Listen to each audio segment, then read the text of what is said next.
Haya Shara Haya. Let's get started. These are the last of our 12 tribes. We're not talking about Dan. There's conflicting things about Dan that I'm finding out. But I have to continue to do the research. I have to continue to read through.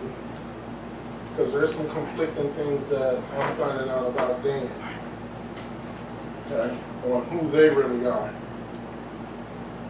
So, we'll see. Right, our email, YouTube, the services, Bible study. We all know that. Next week's Bible study is going to be Esau the Caucasian, or basically the Gentiles.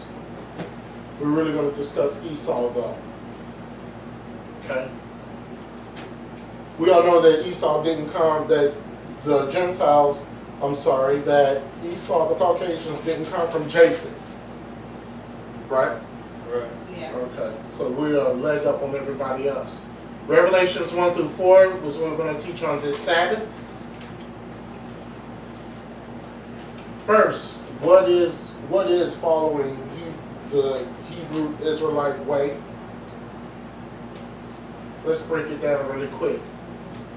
Hebrew Israelites believe in the creator of the universe, that's the Most High. Elyon is the Hebrew for that. He also can be called Ahaya, Ahaya, that I am, and that's in Exodus 3:14. We all believe in the Torah, the first books of the Bible, Genesis through Numbers. They must be observed. Why? Because it's father's law. Well, with Leviticus, it's father's law. But pretty much the Deuteronomy also tailored into father's law, so we have to follow it.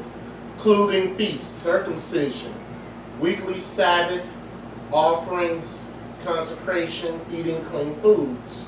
Okay? Tithes can be donations. Most Israelites believe that Yeshua is Jesus. And the prophet was prophesied in Deuteronomy 18:18. He's the teacher and never taught against the Torah. There is no scripture that Christ taught against the Torah. He was a Jew from Judah, man of color. Ahai is the father, he's the son. He came for the lost sheep of Israel. He said that himself in Matthew 15:25, that he came for the lost sheep. He didn't come for the Gentiles. He had that assignment for Paul later. Most of us believe that the white man descended from Esau, which we all know is Edom. Genesis 25:25. Most Hebrew Israelites believe that we are the descendants from the transatlantic slave trade, and those are the children from the house of Judah, Levi, and Benjamin. Okay? And that's also in the book From Babylon to Timbuktu, which is a very good book. Also the prophecies in Deuteronomy, the 28th chapter. We believe that the Native Americans and their descendants, which are known as Hispanics, were descendants of the 10 lost tribe of Israel. So Hispanics are part of we've already discussed that the so-called Hispanics now were branches off of the Native American Indians, the 10 tribes.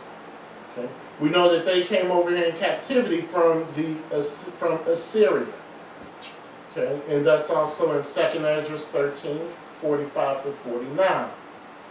And they also build pyramids. The Aztecs, the Mayans, the Incas, they all built pyramids similar to the ones in Egypt. Okay? Most Israelites believe baptism with water can and should be done. We should baptize with water. We believe in marriage between a man and a woman. That's obvious. We believe that the term Black Hebrew is not appropriate, but simply a term as the original the Hebrew Israelites were originally black. Okay? Going all the way to Jacob. We refuse to accept the Talmud because it was written by Europeans. We know the Talmud is satanic. Yes. Marrying off 3- and 4-year-olds. Okay? It's okay to kill anyone who's not following the Talmud.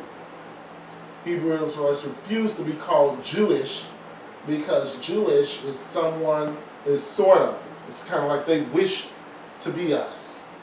Okay? And not only follow Judaism, but Kabbalah and all the rest of the stuff that follows Judaism. Don't support marriage between a Gentile and an Israelite. Ezra was very clear on that. Okay? Now, a so-called black can marry someone from Issachar. That's fine. Someone from Hawaii can marry someone from Asher. That's fine. But outside the 12 tribes, no. Ezra says, no, we're not to do that. In fact, he made the men divorce the women that when they did that. Okay? We believe that the black, a Native American, the African American, Judah, can be defined from the descendants of the transatlantic slave trade. And it distinguishes us from Africans who are Hamites. We're not Hamites. Okay? We believe that Israel is not a state, it's a nation, and it'll be a nation again.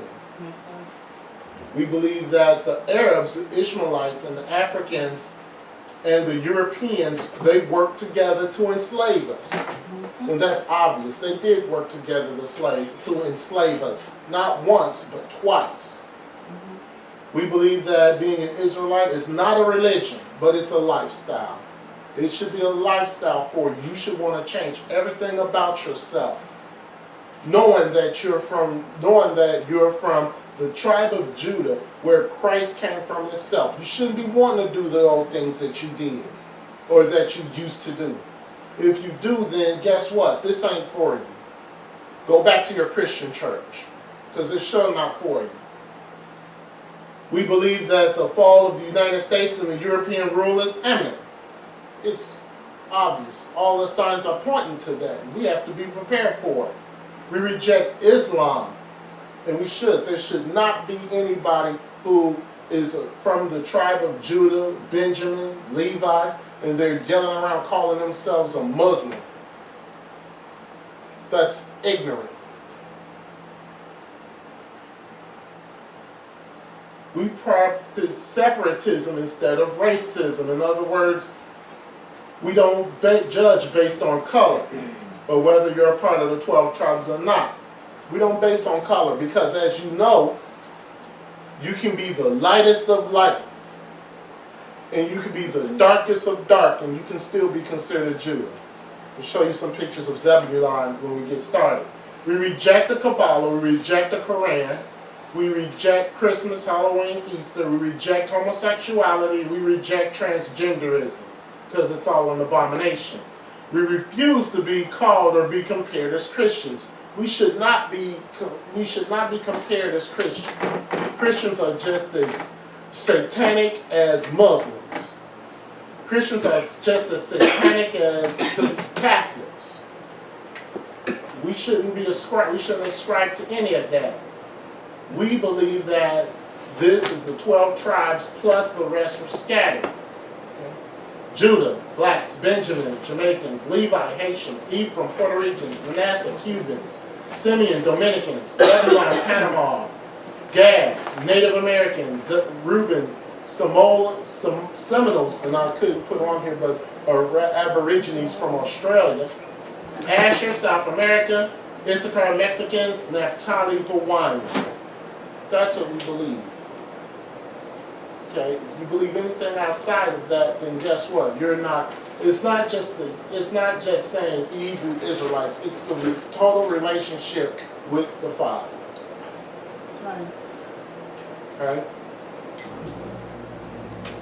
We can be called Israelites And that's what we're under because that's what our forefathers were called in the wilderness, being the children of Israel or Israelites. So it's fine to say, I'm a Hebrew Israelite. Because you are a Hebrew Israelite from Jacob. Okay, so that's okay. Alright? Thought I'd just put that in there so there's no confusion.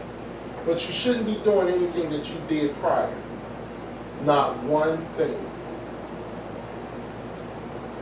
Because as we've learned, and as I've told you all in Hebrews 10:26, once you come in the truth, no sin that you do after that is forgiven. None. No sin is forgiven after that. So, you should get it right or don't get it right at all. Because the more you get into the truth and you continue to sin, the worse off you're going to be.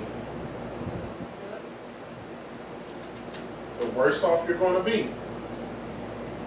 Paul said that you should throw away the old man. And that you should be a new creation in Christ. Old things have passed away. And that means everything. If you had a mouth on you, that has to shut up. You have to shut it up. Unless you're speaking righteous. Okay? You shouldn't be doing all the old things that you used to do. Ruben, the so-called Seminole Indians, Asher, the so-called South Americans or Incas, Zebulun, so-called Panamanians, and Guatemalans, which were the Mayans. So, Ruben. Why is Ruben separated from the tribe of Gad? They're Seminole Indians, but Gad is a North American Indians. Anybody know why? Let's find out. Okay? Because some of them are part of the Aborigines in Australia. Rawaban, I guess, Rawaban, Ruben, so-called Seminole Indians, and the Aborigines of Australia, they look very much alike.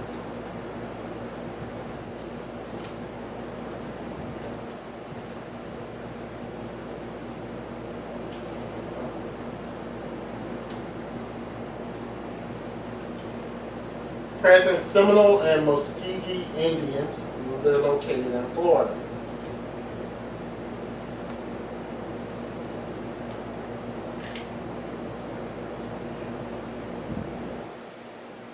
Ruben was the firstborn of Jacob. His name means, see, it's a son. The tribe of Ruben was included in the migration of the 10 tribes of Israel to the Americas during the Persian captivity, 536 BC. I'll go back. That's me better, me.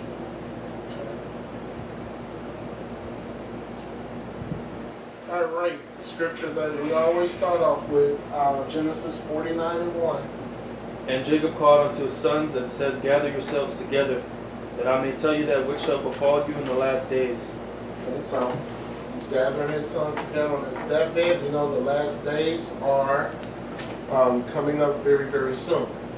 Let's talk about Reuben, Genesis 49:3. Reuben, thou art my firstborn, my might and the beginning of my strength, the excellency of dignity and the excellency of power. Okay, that's pretty strong praise. My might and the beginning of my strength. Jacob is letting Reuben know that being the firstborn was a blessing, because all the strength, power, wealth that a man had to be given, he would give it to the firstborn as far as tradition goes. So the firstborn always got the blessing and everything from the father, whatever was given. Okay?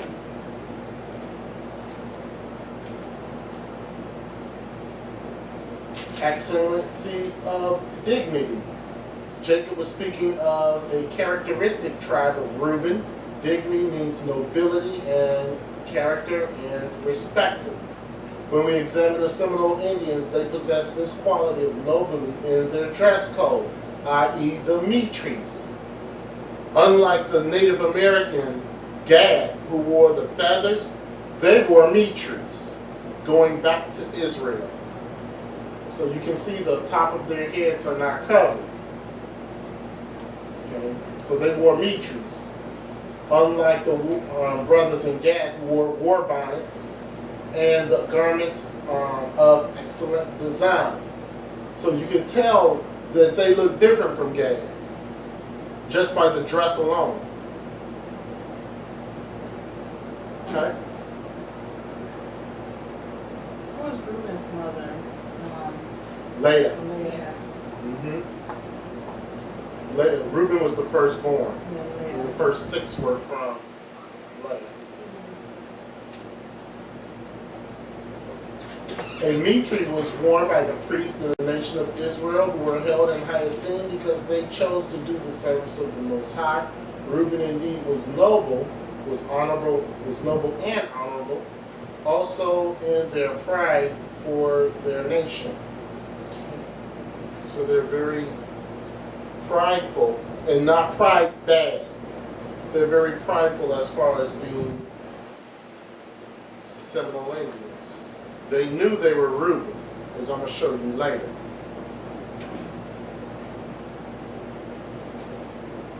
When Esau got the 5 civilized Indian nations to participate in the enslavement of the Negroes, the Seminole Indians was the only tribe to resist these demands. Instead of enslaving the brothers, they made them leaders and gave them daughters in marriage. So it was kind of a refuge for slaves. They always didn't run north. Well, some slaves, they went south into Florida because they heard that the Seminole Indians would accept them in.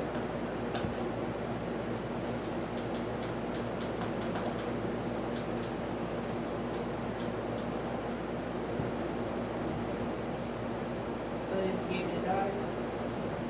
Right. For the ones who were blessed to make it to Florida.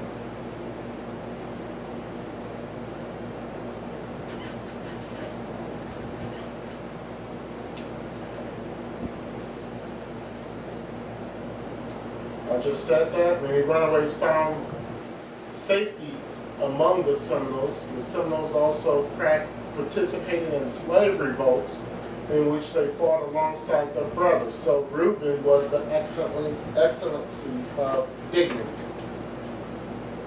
So during the slave revolts, especially not in that Turner because that was further north, they did that. An excellency of power. Ruben was a very powerful tribe. Ponce de Leon found out about this power. He was killed by a poisoned dart in a battle against Calusas, which are Seminoles. The so-called Esau could not bend Reuben because of their honor and pride, which led to brutal warfare. Many wars were fought and many lives were lost because of the dignity of the Seminoles. They were never willing to sign a peace treaty. Never. They were never willing to sign a peace treaty. Ponce de Leon, he was a Spaniard, right? Right. He's also the one who enslaved Ephraim, right? No, that was somebody else. They have the similar name. So that's why they almost was wiped out. Like at one point, they were like almost. Yeah, they was almost wiped out. Cause isn't it? I forgot what's called how you say the Aboriginals? Yeah. I forgot. Aborigines? Yeah, one of the tribes are like completely wiped out. So I forgot what they're called. They're still Aborigines. No, but I'm sorry. There's a certain tribe You mean that was wiped out. Gad? No, from Ruben. From Ruben, there were certain It was. I You know forgot how what they like called. Dad had the Cherokee Indians, the Right, Navajo Nation, and right. yeah, like Ruben, it was different tribes. different sects of Sect, Ruben. Yeah. Probably.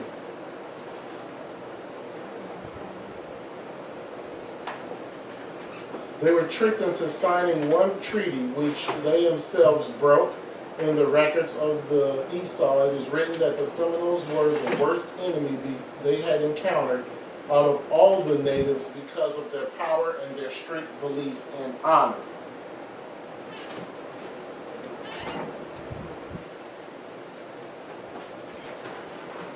Let's see Genesis 49:4. Unstable as water, thou shalt not excel, because thou wentest up to thy father's bed. Then the fathers thou it. He went up to my couch. We all know the story, what happened here.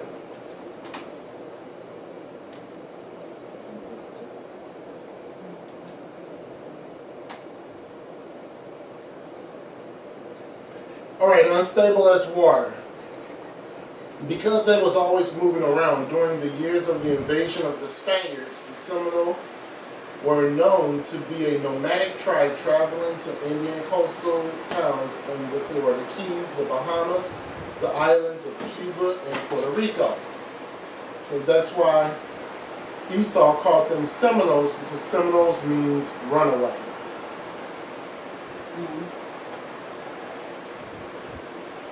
Okay. They were very unstable. They were always running around, moving around. Verse 4 continues to say, thou shalt not excel, because thou wentest up to thy father's bed and defile it. When defile it, he went up into my couch. Reuben was not going to excel as far as getting the birthright because he slept with Jacob's concubine. So who got Reuben's birthright? Who? Those are Judah? No. No. It's a call. Joseph. Joseph got Reuben's birthright. He got a double portion with Ephraim and Manasseh. Right? Oh, yeah. Right. And it came to pass when Israel dwelt, Genesis 35:22. And it came to pass when Israel dwelt in the land, that Reuben went and lay with Bilhah, his father's concubine, and Israel heard it. Now the sons of Jacob were 12. Word 12. 1 Chronicles 5:1. Now the sons of Reuben, the firstborn of Israel, for he was the firstborn. But for as much as he defiled his father's bed, his birthright was given unto the sons of Joseph, the son of Israel. And the genealogy is not to be reckoned after that the birthright. Okay, so that just proved what I said earlier, that Reuben lost the birthright because of what he did. He defiled his father's bed. So the birthright was given to Ephraim and Manasseh, sons of Joseph. Okay. Wait, what was his birthright? The firstborn. He was the firstborn. So everything that Israel had, technically would have belonged to Reuben. But Reuben lost that, so the birthrights were given to Joseph's two sons, Ephraim and Manasseh, the so-called Cubans and so-called Puerto Ricans. So because of the sin of Reuben, he did not excel, and his birthright was given to the sons of Joseph. We just said that.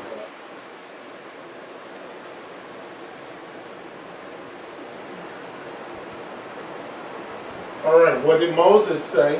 Let's go to Deuteronomy 33:6. Let Reuben live and not die, and let not his men be few. Okay. That means Reuben's honor would lead them to many wars with Esau and their massacres of their fellow tribesmen. The main enemy of the Seminoles was President Andrew Jackson.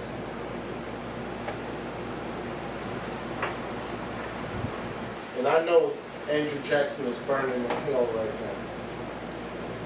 He was horrible. He was especially a little more brutal. Andrew Jackson ignored the Supreme Court ruling that the Indians could remain in their land until the United States needed it.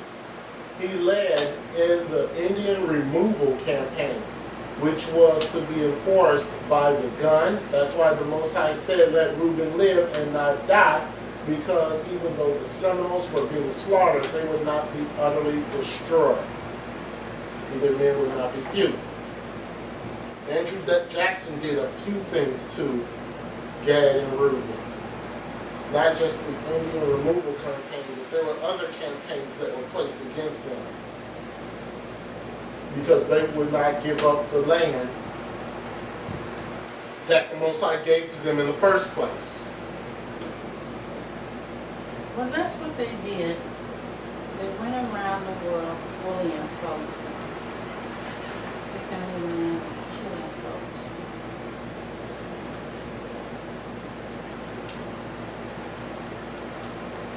The following is what happened to Antonio Montezinas when he visited the Seminole Indians in the mountains of Quito prior to their migration to Florida. The passage contains what was told to him by Seminoles concerning their identity, the identity of their brothers, located in Puerto Rico and Cuba. This is in the book, The Lost Tribes and Promised Lands, which is about $1,500 right now, on page 363 to 365. And I think it's about two. Last time we checked, it was like 4 something. It is one. They have. There's 2 of them. They have different covers. Mm-hmm. One is 200, and the other one's like 4 something. You guys have it, No, but you can get it online and read it. Yeah. you can get excerpts online. Oh, like that. You can't get the whole book online. You can only get excerpts. So, upon hearing her words, they rose and went over to Montesinos, and to his utter astonishment said, Shamai Kwam Gesharala Ahaya El No something Ahaya Aha. Hear, O Israel, the Lord our God, the Lord is one. So we're not saying it right then. Shamai Kwam Gesharala Ahaya Ala Nua Ahaya Ahaya. Well, Ahad. I used to say Ahad. I know it's Ahad. they recited the Hebrew fundamental credo. They told him that they were themselves of the tribe of Ruben, and that the tribe of Joseph lived on an island nearby. Only the sorcerers of this tribe had perceived that they were a special people and had given warning that they should be left alone. The God of these children of Israel is the true God, they said. And everything inscribed on their tablets is true. At the end of days, they will be lords of all the nations on the earth. One nation will come bringing many things to this land, and after we have been provided for, these children of Israel will go forth where they are now and reign over the whole earth as they once did. Mm.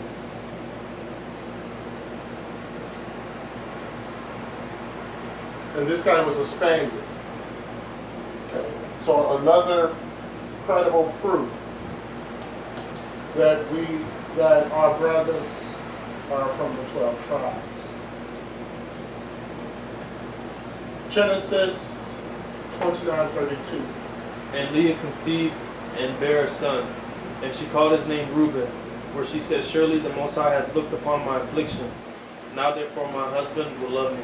So she was afflicted because of the whole Ruben, the whole Leah, Rachel, and Jacob situation. And she says something like this to every child that was born to her. She wanted deeply the affection and the love of her husband.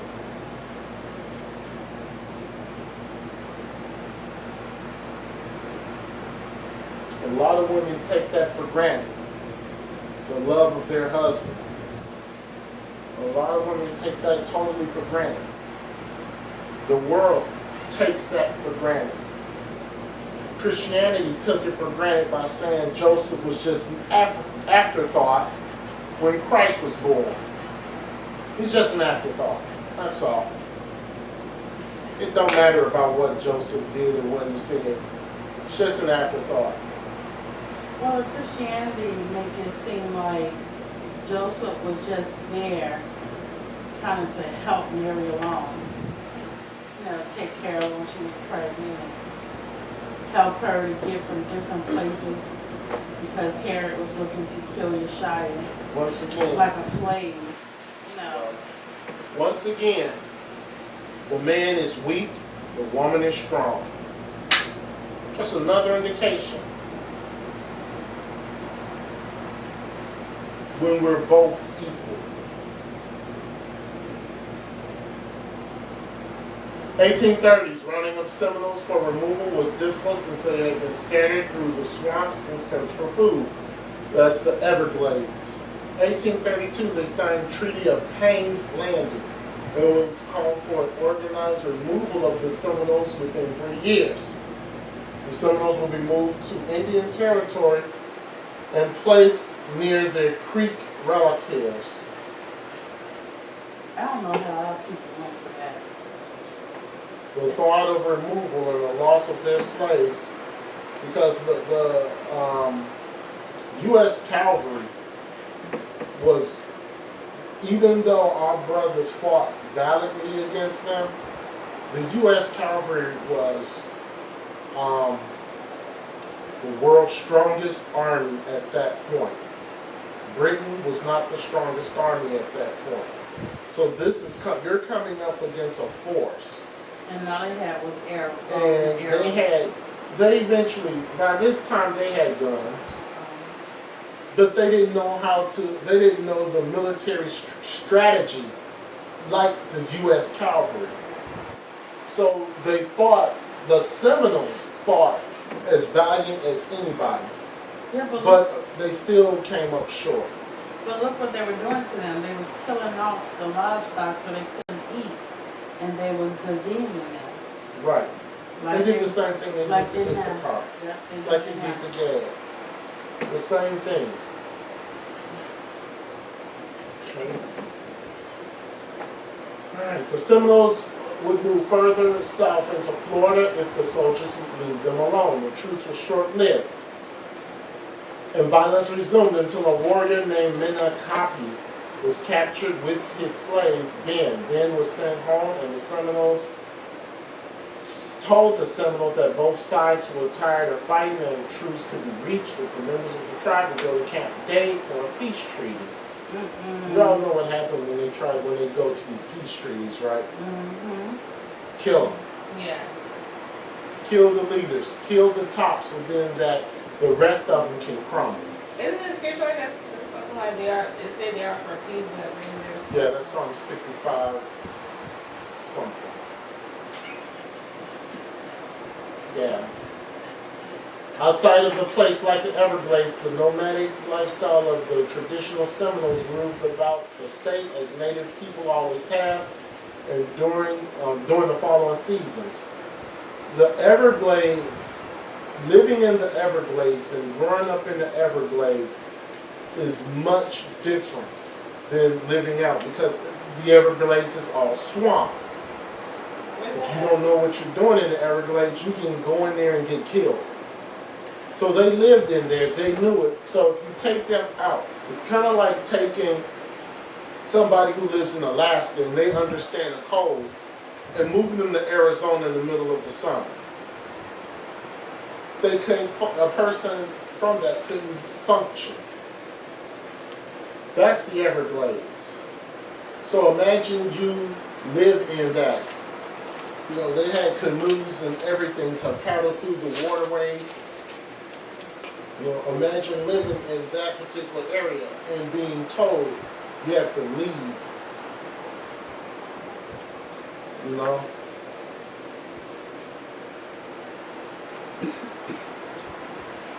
Alright, 1 Chronicles 5:18. The sons of Ruben and the Gadites inhabit the tribe of Manasseh, valiant men, able to bear buckler and sword and shoot with bow, and skillful in war were 440,703 that went out to the war. Okay. So we know that Ruben and we know Gad, we know all these, that they were able to fight with swords and they were skillful with bow and arrow.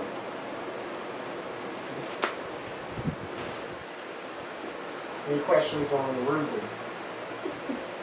Before we get down to Zebulun. Oh, so Ruben don't have no blessings at all? Yes and no. Jacob said that they're going to be they're strong and mighty, but pretty much that's about it. They don't get any blessings, or they got land over in Israel, but for the most part, the inheritance was given to Joseph's two sons. Oh, because he lost it. He lost it, right. Now, all 12 of them did. Well, no, I'm going to take that back. Most of them did something. Only a select few didn't do anything. Like with Joseph being thrown down the well, that was half of them that was involved in that one. Okay, so they all did something. And in the testaments of the 12 tribes, they repent for the stuff that they had did.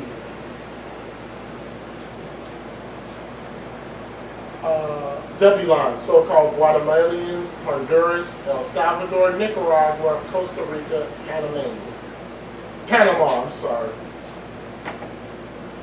Code. Basically, the Incas. When you see the different shades of our people. They're that dark? Yeah, Wow. they're that dark.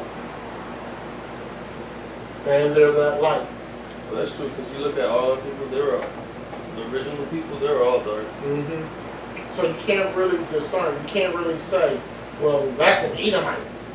You know, you can't really discern because you have like that young lady down at the bottom holding the little girl. I mean, she could probably pass white. You have those young ladies up there and the brothers over there to the right. You would think they're Judah. So you can't tell a person by the skin color. Or Benjamin or Levi. Well, maybe Levi, the brothers over there in the right. Down at the bottom left, those children, Issachar. You would think they're Issachar. Or you would think they're Ephraim. Okay. Yeah, I'm sorry. Did I say Incas? I meant they're Mayans. Guatemala and Panama. Zebulun was the 10th born son of Jacob. His name means my dwelling.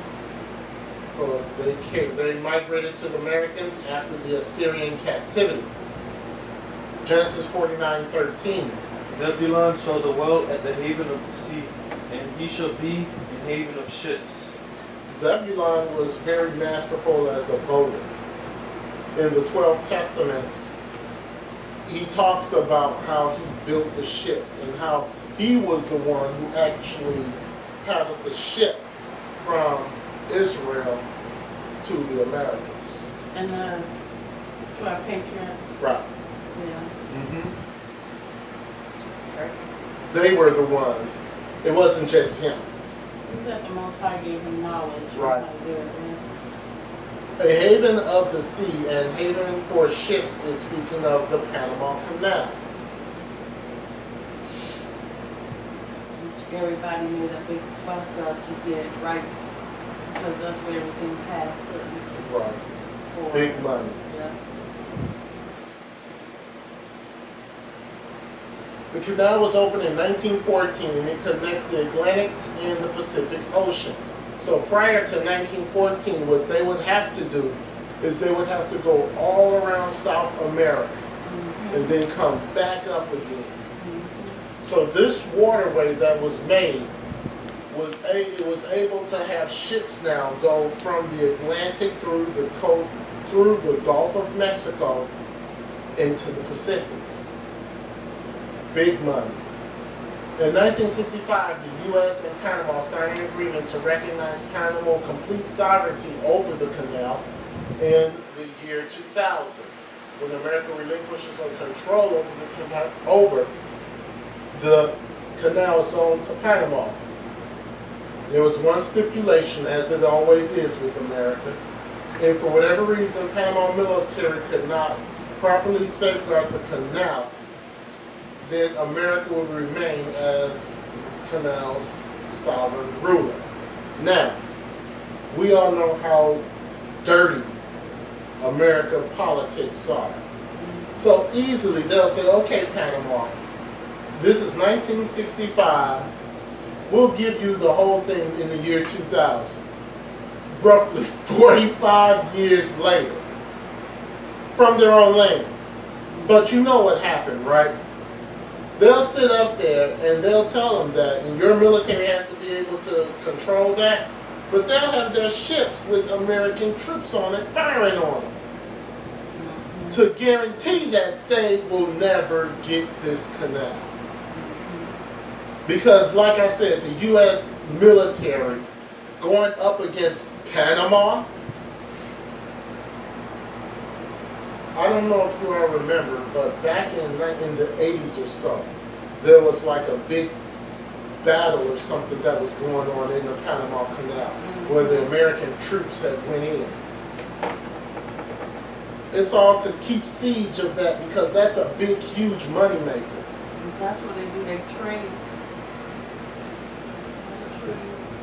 Trades, and also ships they have to pay. Under the Bush administration, General Manuel Noriega, who was trained by the CIA, they were accusing them of drug trafficking. We know there's drugs down there. I mean, nobody's ignorant. But they accused them of that, and then the Bush administration lied, and they put all their troops down there against Noriega, because Noriega said, you know what? This is our Panama. This is our canal. We don't need American troops. We don't need them to forgive our canal. This is ours. So what did Bush do? Say that they're a bunch of drug dealers, and when what's her face, Reagan's wife, running around the United States talking about the war on drugs. It's all part of them keeping the Panama Canal for themselves. Well, they really own the drugs. Right. The CIA, all them, they're the drug dealers, really. Right. Noriega, let's not get into that. I don't want to lose sight of the track, because I can say a lot. As I was growing up, I knew something was wrong with this. Something just didn't seem right. And I was a teenager when all this was going on. So there was something that just wasn't right. And of course, destroying and murdering thousands of their citizens and military. The United States don't care. Just wipe them all out. It's a third world country. That's the Panama Canal. That's the money maker. Right over there is the Pacific Ocean, leading from the Atlantic and Gulf of Mexico. You said that area? That little area? That right water Oh, over there, that would be the Pacific Ocean. right. Connects with two oceans, right? Right, Panama Canal? right. But all that stuff belonged to Zebulun. Yeah, by right it does. Yeah. Yes. But that's not in the U.S. Not in the U.S. government eyes. It's theirs. It's something else how people owned all this. Judah did. Yeah. We were didn't brought get over any here. land. Yeah. We got yeah. it. Psalm 73. Yeah. Psalm 73:12. It says, behold, these are the ungodly who prosper in the world. They increase in riches. Who is that? The American government. Or better yet, not even the American government. It's the powers above the American government. The American government is nothing more than puppets. They do what these people tell them to do. Well, the Edomites are too. Esau too, because who's ruling Esau? Naturally. So it's the powers that are above Mm-hmm. the government. And I really want to start reading and find out who these 13 families are. It's the Rothschilds. Yeah, we know that's one one of of the them. Rothschilds. Yeah. It's 13 royal families. Right. And the Bills. Bilderberg's too, I believe. Deuteronomy 33:1. So, and this is the blessing wherewith Moses, the man of the Most High, blessing the children of Israel before his death. So this is pretty much the blessings that Moses gave to the 12 tribes before he died. Okay. Let's see what he said about Zebulun in Deuteronomy 33:18. And of Zebulun he said, rejoice, Zebulun, and thy going out, and Issachar in thy tents. And we had this scripture when we did the teaching on Issachar, so-called Mexicans. This proves Zebulun the Mayans and Issachar the Aztecs would live very near to each other. The Mayans would go out of their cities to meet the Aztecs in places of worship within the borders of Mexico. Remember we had that when we talked about Issachar, and how Issachar and the Mayans were very close together. I can't pronounce those cities, but that's where they would go to worship. Okay? But, like with everyone else, they started doing stuff.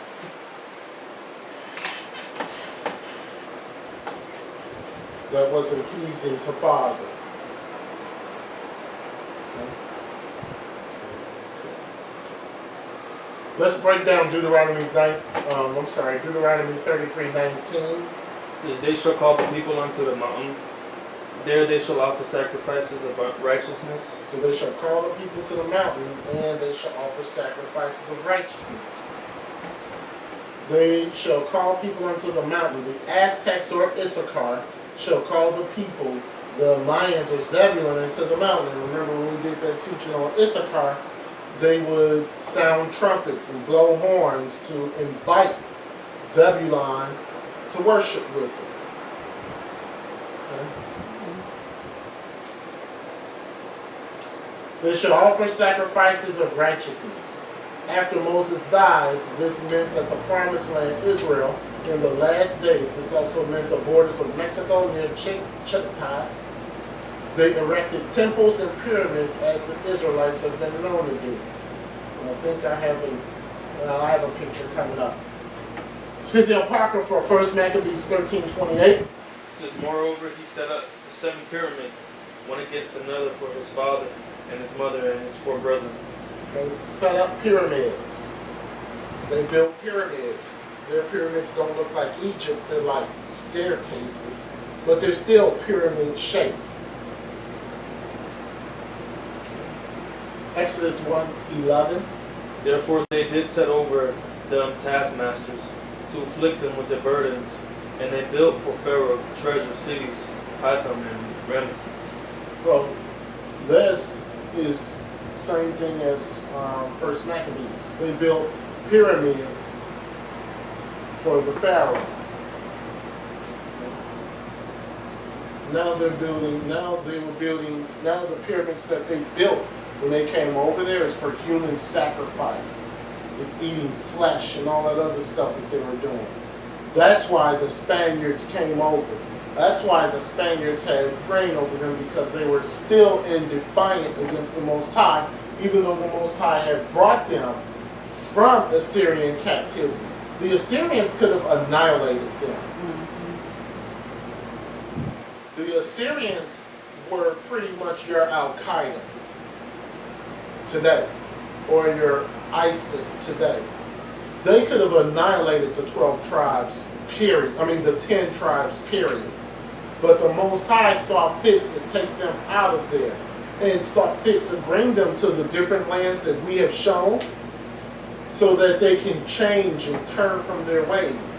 But they got worse. Well, they said it, that they wanted to go out from amongst the heathens so they can get back to raising a higher and back to the, you know, their burnt offerings. And, Right. They got worse.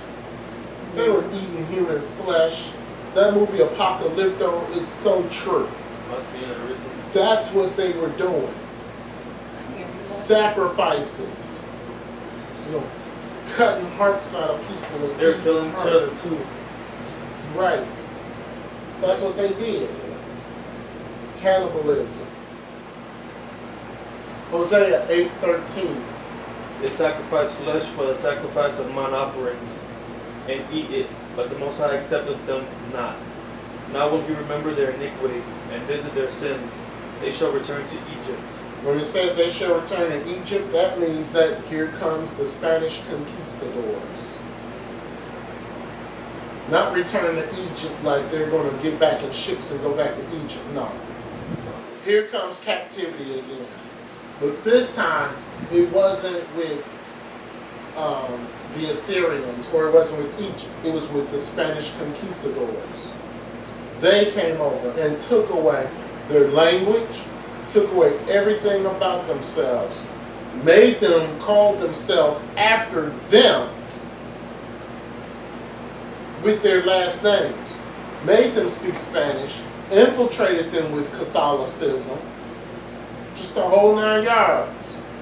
and so they moved the people after the land and not from the nation that the people actually come from. Right, Panama is not Hebrew. Guatemala is not Hebrew. So that's what the European people did. Right. All right.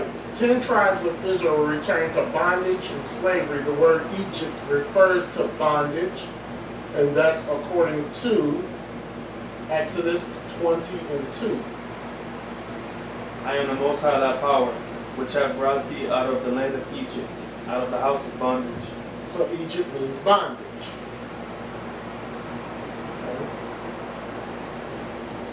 So he brought them out. And we continue all through the Old Testament. He's telling you, I brought you out.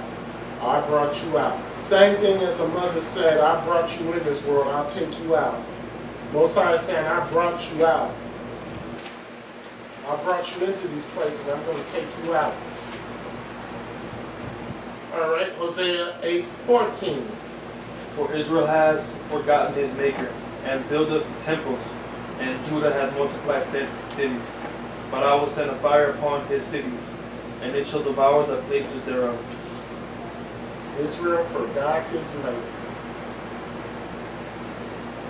They sinned, they forgot their maker. You sin, you forget your maker.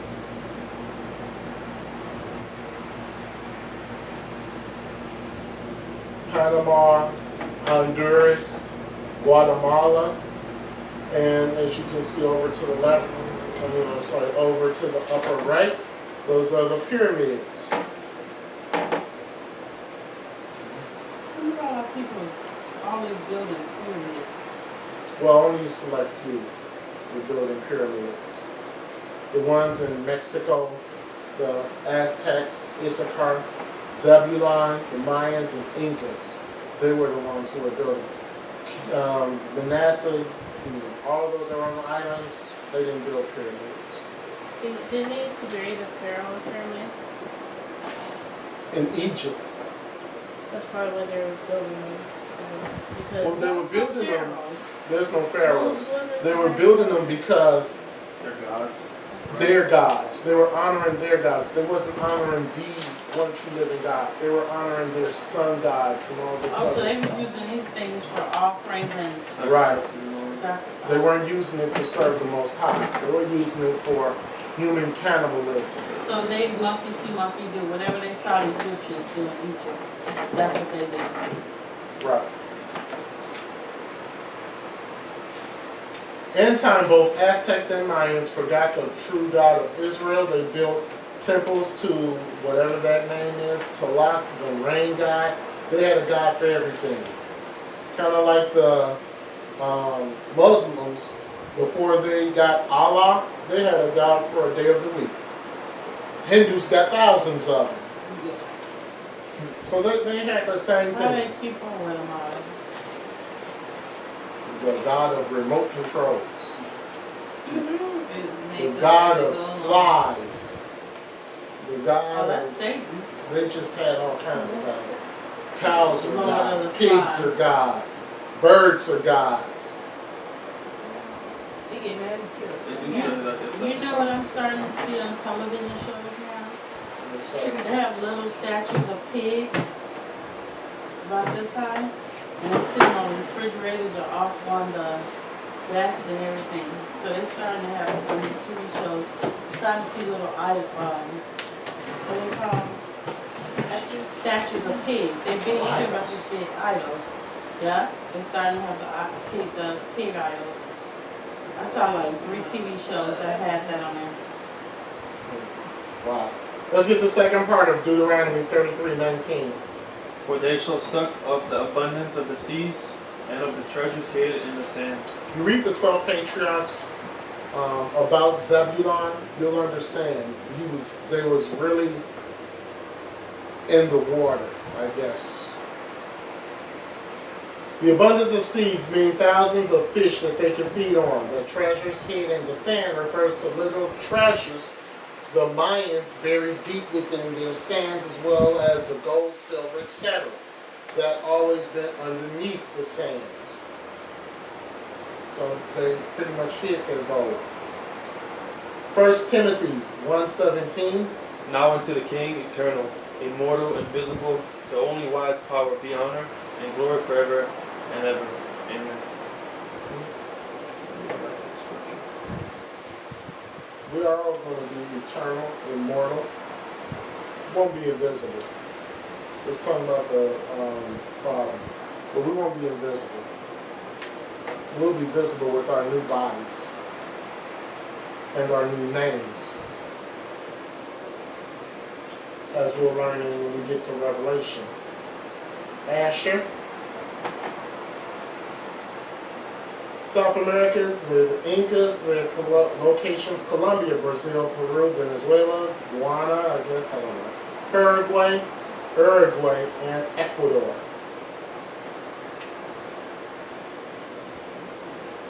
I was watching this thing about Peru, and they said Peru is the #1, what is it, state? It's And country. country. And they said Peru is the #1 country in the world that grows cocaine. It's like everywhere. And they have special task force there to try to stop it, but it grows everywhere like, That's how it comes up here. what grows a lot like coffee beans or grapes or something. It's all over the place. There's no way they can get control of that. You won't be going to Peru. No, they was cutting down big stacks of it, they was burning it, because you know what happened with that. The people, But everybody in the area was getting hot. I seen like a show. It was like the poor people. They're the ones who actually like go out and like chop it up and like, gather it and then sell it to the people who deliver it and then bring it overseas. But it's not like they want to do it. It's just that's how they make income. Yeah. Well, it sounds like they don't have faith in the Most High. Because those are our people that's doing that. Right. So here is, I forgot where these are. One of them, I know that's Brazil, because that's part of the, what is that, jungle? That's the end of the Amazon jungle. Brazil. Yeah. They got their facilities. I don't know about the rest of them. I've been looking that up, Brazil, Peru. And those are our people. Brazilians can be very, very light or extremely look like ham almost on how black they are. Ethiopian Look at black. those cheekbones. Right. I don't see no other tribe with that. No. They up there. Detailed and high. Yeah. But even if you see the brother with the bald head, look at his cheekbones are even up there and high. Yeah.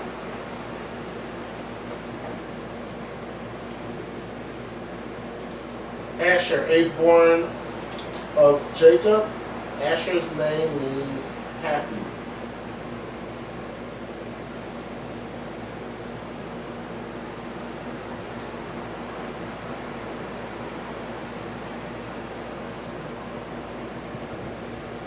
Genesis 30:13. And Leah said, Happy am I, for the daughters were called and blessed. And she called his name Asher. Called his name Asher. So, Asher, the tribe of Asher was included in the migration after that should be Assyrian captivity, not Persian. I apologize. Genesis 49:20. Out of Asher his bread shall be fat, and he shall yield royal dainties. Okay. What does that mean?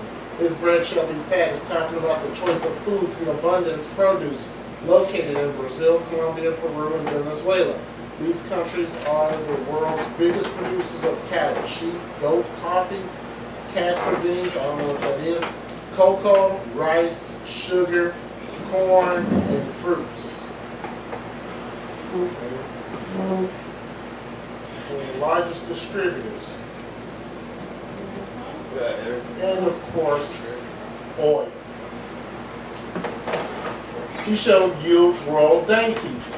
Dainties is referring to the food of a refined taste and exquisite clothing. Brazilians and Colombians bring forth these world datings during their pagan feasts and festivals. Brazil has a bunch of festivals. They have a festival for pretty much everything. And they all are so perverted. Because I was looking that place up and I was like, You're looking what? Brazil. If They Satan- are way naked. If Yeah, Satan they do ever be had naked. if Satan ever had a demon over a country, Brazil would have the demon of lust over Big that time. country. Big time.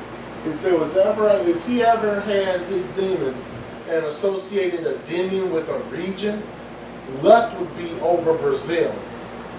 And let me tell you, the people that's in Brazil, which there may be, I don't know what tribe they may be from, but whatever. Asher. Asher. No, but some of them are, well, like you said, the dark ones, they think they're African. Yeah, some are Judah. I heard. Judah, yeah, they are, but they think they're African. They think they're from Ham. They think they're Hamites. Yeah. Deuteronomy 33:24.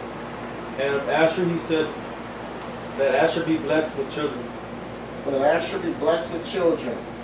The Most High blessed Asher with children so his seed would not diminish, since many of the Incas were viciously murdered by Esau. For Francisco Pizarro and Pedro de Alvarado were the two conquistadors that conquered the Incas, stole their lands, which resulted in the slaughter and butchering of many Inca Indians. Pizarro and his army invaded their land and kidnapped the Incan leader Atafola, holding him at ransom. After receiving the payment, he was then forced out the Ruza to convert to Catholicism, and afterward garroted and burned him. They gutted him in front of his tribesmen.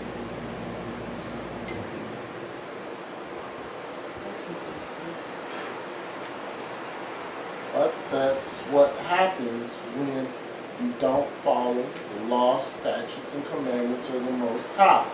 No sin is going to go unpunished. Not even for a nation. That's why they're in the, and that's why they're in the, that's why all the 12 tribes are in the position they're in right now.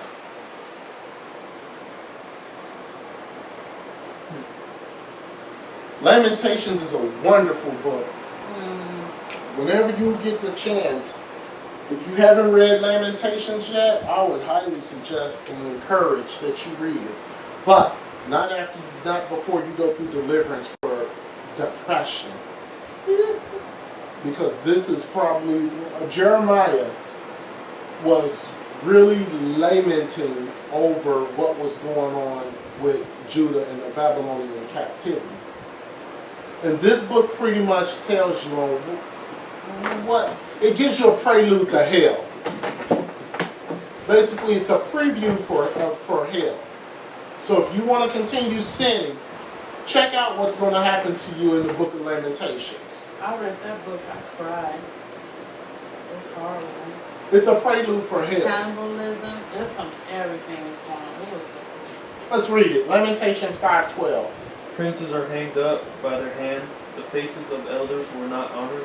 So basically, what did the conquistadors do? They hung them.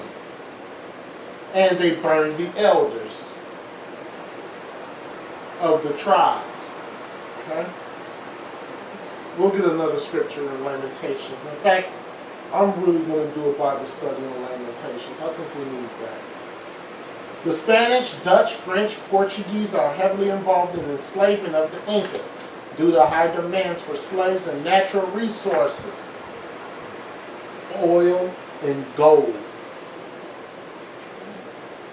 That's pretty much the commodities. The Bible prophesied about this happening to the tribes of Israel. Lamentations 5:2. Our inheritance is turned to strangers, our houses to aliens. That's what happened. The Bible tells on what's going to happen to these people. Well, us. Their inheritance is turned to strangers. That means the Spanish conquistadors come over.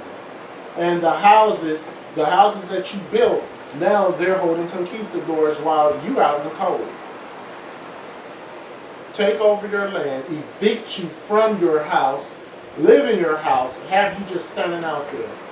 Oh, by the way, we'll just slaughter your elders. Anyone who calls himself an elder in this tribe, we'll just wipe them out. In front of you. To let you know, if you don't bow down to Mother Mary, this is what's going to happen to you. which is no more than Seminole. Correct. The proof of the blessings with the children of Brazil today is in Brazil, where they have the largest population of children in the world due to lack of foster care, orphanages, and welfare. The children are left desolate in the streets without hope. A lot of homeless children. Pretty much, yeah. But it was prophesied in Lamentations 5:3. We are orphans and fatherless. Our mothers are as widows. So it was prophesied in the book of Lamentations. Wouldn't that be for kind of like for all tribes? Yeah, I mean, you could associate with all tribes, but really, because Asher, there's a lot of children that run around in Brazil. They brought, oh, I'm getting ahead. But yeah, but it can fall, Lamentations can fall for all 12 of them.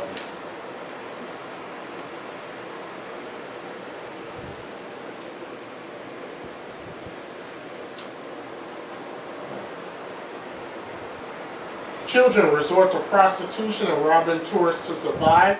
It has gotten so bad that the Brazilian government hired mercenaries from Argentina and Germany to round up the children, murdering them without mercy. Your own government is doing this. But just like America soon. Yeah, they do a lot of Just racism. get mercenaries. Yeah, they do a lot. They have a lot of racism there too. Yeah, It's kind of like America a little bit. right. Smaller version of America. So This Cold War that's supposedly going on with Russia, and Russia is saying, you know what, we're going to have our nukes, and if the United States come towards us with nukes, we're going to fire back. they all in bed together. Let's get this, the other part of Deuteronomy 33:24. Let him be acceptable to his brethren. Let him be acceptable to his brethren. That means that the children of Asher have been reduced to a primitive state, although throughout the jungles of the Amazon. Within the jungle, they have developed culture contrary to the Bible, putting bones in their noses, lips, ears, cannibalism, eating tarantulas, alligators, snakes, all kinds of unclean things. What was that scripture before I missed it? That was Deuteronomy. That was part of Deuteronomy 33:19. Okay, that's all I missed. I'm sorry, 33:24. That's all I. So they were doing everything against what the Most High had told them. Eating tarantulas and alligators is enough. But cutting here, putting piercings, bones in the noses, lips, ears. It's unacceptable. Next part, Deuteronomy 33:24.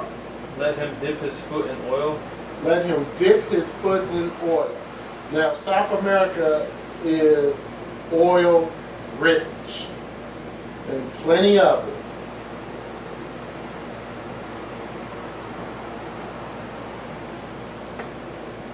Our people don't have it. No, of course not. We don't have it anymore. We don't have it anymore. And of course, I believe it was in the 80s also, where they said that the American government said that, you know what, these Colombians, they're drug runners and they're flooding our country with drugs. We need to go down there and wipe them out. Just like with Iran. With Iraq. The same thing. It was over oil. It had nothing to do with Colombians being drug dealers and flooding America with drugs, when the CIA is the one who flooded the country with drugs in the first place. Like the Europeans flooded Africa, our people with alcohol. Right. Same thing. Just a different country, Well, same name, just a different country. Well, the Bible says there's nothing new under the sun. So if we go back and we pretty much look at Germany and what Hitler did, we can pretty much know, kind of tell what's going to happen. Yeah, even going back further. Deuteronomy 33:25. Thy shoes shall be iron and brass, as thy days, so shall thy strength be. Thy shoes shall be iron and brass.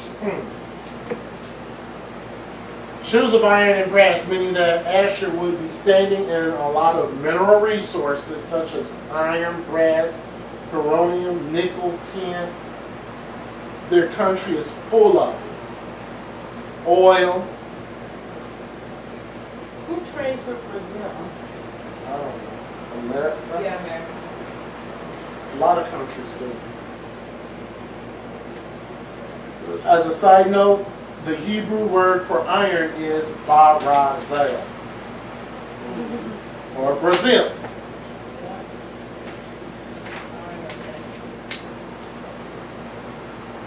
Okay.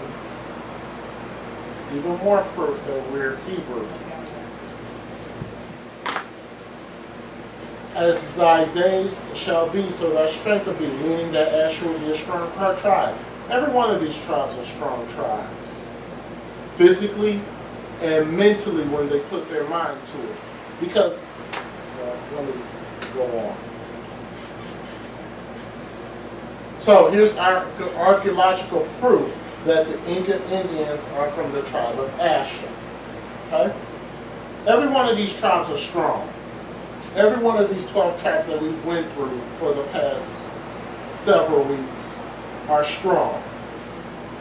They are strong in their sin and their wickedness. Because if they were following the Most High like they would follow the wickedness and the perversion, this world would not be the way it is. Well, they were saying that with this, if you count up the percentage of people that's gay or lesbian or bisexual in the world, they don't make up that much a percent, like 1/3, 2/3 maybe. But they were saying how it's not about how many of it is. It's about when a people get together on one accord, and whoever they're serving, whether it's Satan or the Most High, their power is shown through that. It's not that many of them. It's more of us than them. Right. So just think if we all got together, we was all on one accord, the Israelites, the 12 tribes with the Most High, that stuff would have never happened. Right. Of course not. The following is from a tablet found in Brazil. It was originally written in Hebrew and gives a detailed account of the voyage to the Americas and to the location of this tribe when they were in their homeland Israel. The book is Feats and Wisdom of the Ancients. Okay. And this is by Time Life Books. And just FYI, Time Life Books is ran by who? The Jewish powers. They all right. Okay? They think So this they is don't pretty interesting that they would put this in their own book. The sons of Canaan, name of the land before the Israelites obtained it, at times is used referring to the Israelites from Sidon, ancient seaport city, and was part of a land given to Asher. Begins the manuscript. It is written in Phoenician, Punic, often used to reference to Israelites. The language is Hebrew, used some 500 years ago before the birth of Christ. In only 8 lines, it tells of a story of a voyage around Africa, of storm, human sacrifice, and salvation of what is now Brazil. Time Life Books.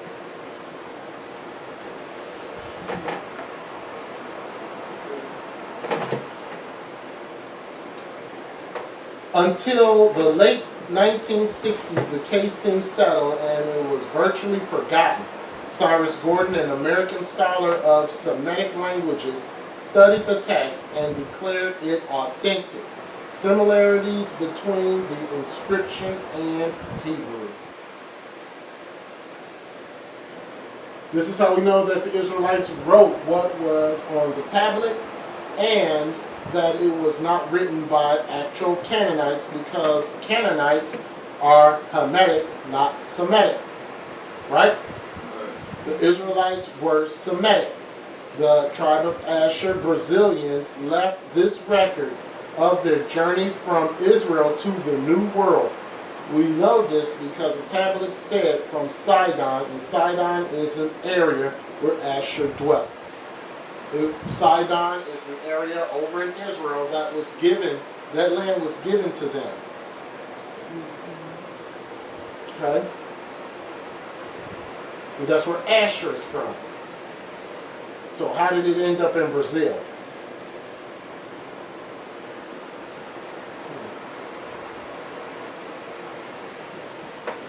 Joshua chapter 19, verse 24 through 28. And the 5th lot came out for the tribe of the children of Asher according to their families.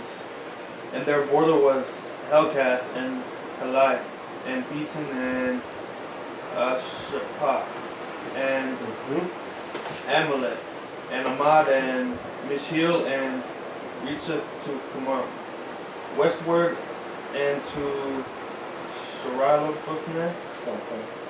Sure. Oh, and turneth toward the sun rising to Bethagon, and reaches to Zebulun, and to the valley of Shebethel, toward the north side of Bethamek, and Nahil, and goeth out to Kabul on the left hand, and Hebron, and Rehob, and Hammon, and Canaan, even unto great Zidon. Even to great Zion. There you go, verse 28. Same thing from the tablet that was found in Brazil. Feast of Wisdom of the Ancients, published by Time Life Books, page 118. We are the sons of Canaan from Zidon, begins the manuscript. It is written in a Phoenician language used some 500 years before the birth of Christ. Only 8 lines tell the story of the voyage around Africa of storm, human sacrifice, and salvation of Israel. We are the sons of Canaan from Zidon. Same thing from Joshua, was it 1828? 1928. And Oh no, we read that already.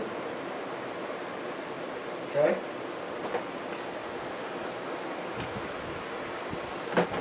so Phoenician was spoken first? Right.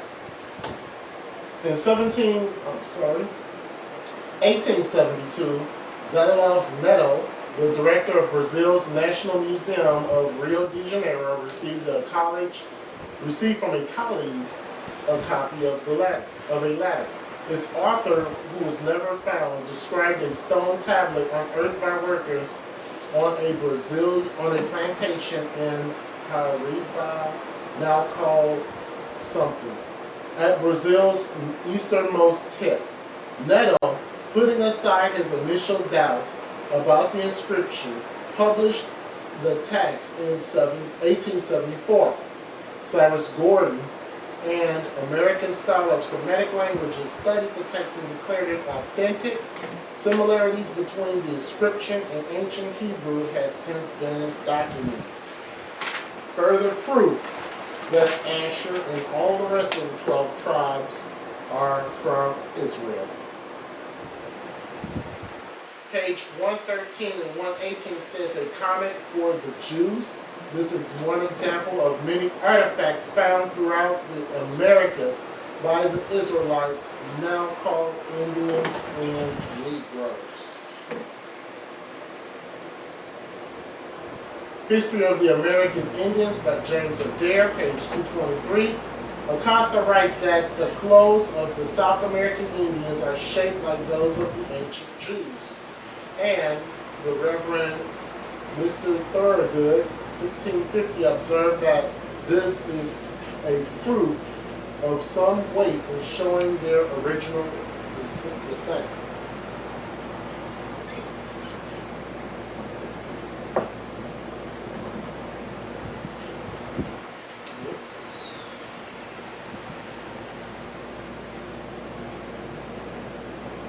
Before we end this, I'm going to briefly explain what we're going to be learning about in Revelations.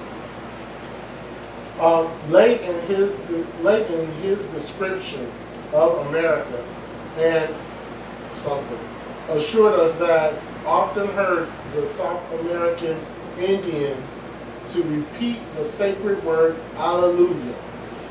That's in the book of Revelation.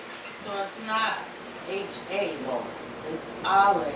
it's Alleluia. It's not Hallelujah. Because that's what's in the Bible. It's in the book of Revelation. And everybody know what the H-A Hallelujah means. Right. The Peruvians have one. Right. It means, what does hallelujah mean? Like praising on Satan. Yeah. Hail Satan. Hail Satan. So people be in church just blaring it out, and don't know what they're saying.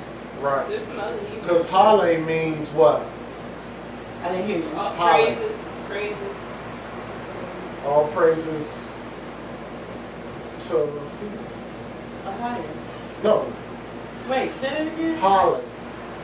You know hallelujah? Oh, yeah, okay. And you Got it from Hova. Yeah. Hallelujah. Oh, yeah. Praise and Satan. God. Hallelujah. And then Yeah. we know Yah means God. Yeah. Oh yeah. Yeah. All right, besides the four religious places in resemblance of the Jewish synagogues of Melvinda says the American idols were Mitri, as Aaron, the high priest, was. He likewise affirms that the natives observed the year of Jubilee according to the passages of the Israelites. Okay?